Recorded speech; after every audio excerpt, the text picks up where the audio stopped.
नमस्कार, मी सागर जोशी. TV9 मराठीमध्ये आपलं स्वागत. आणि बुलेटिनच्या सुरुवातीलाच बातमी आहे मराठा आरक्षणासंदर्भात. आम्ही काय गैरसमज पसरवला हे देवेंद्र फडणवीसांनी सांगावं, असं आता मनोज जरांगे यांनी म्हटलंय. तर भुजबळांचं ऐकून फडणवीसांनी मराठा आंदोलकांवरील गुन्हे मागे घेतले नाहीत, असं देखील जरांगे यांनी म्हटलंय.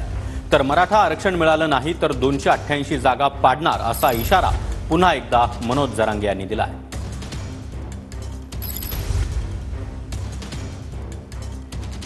फडणवीस साहेबांचं असं म्हणणं आहे, आमच्याबद्दल गैरसमज पसरवण्यात आला. काय गैरसमज पसरला आम्ही तुमच्याबद्दल?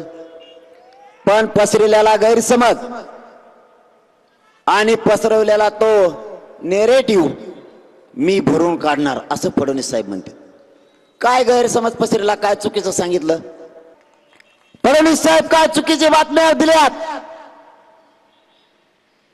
तुम्ही सांगितलं होतं अंतरवालीतल्या माता मावल्या अंतरवालीसह राज्यातल्या सगळ्या माग घेतो. फडणवीस साहेब, तुम्ही आणखी छगन भुजबळाचा ऐकून केसेस मागे घेतल्या नाही, उलट 1,00,000 केसेस मराठ्यावर तुम्ही जास्त केल्या. मराठ्यांना हे कळतंय, तुम्ही चाल करायला लागले आणि ओबीसीचे नेते आमच्या अंगावरती घालायला लागला. अंतरवालीसह राज्यातल्या सगळ्या मागे घेतो. फडणवीस साहेब, तुम्ही आणखी छगन भुजबळाचा ऐकून केसेस मागे घेतल्या नाही, उलट 1,00,000 केसेस मराठ्यावर तुम्ही जास्त केल्या.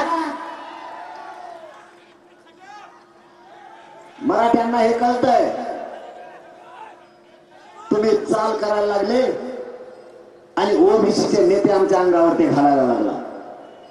आजची परभणीची रॅली बघून मला तरी वाटतं सरकार 13 तारखेच्या आत आरक्षण देईल.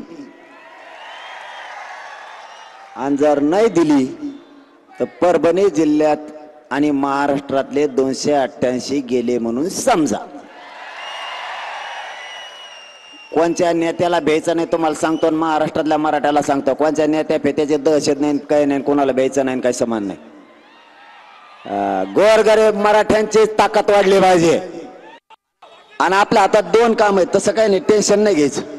2 काम आहेत, इतकं काय गडबड करायची गरज नाही, मुंबईला जायची बी काय गरज नाही. आपल्याला 2 काम आहेत आपल्या हातात. मराठ्याला आरक्षण नाही दिलं 288 पाडून टाकायचे यांचे पुरेचे पुरे, आणि मग मुंबईला जाऊ.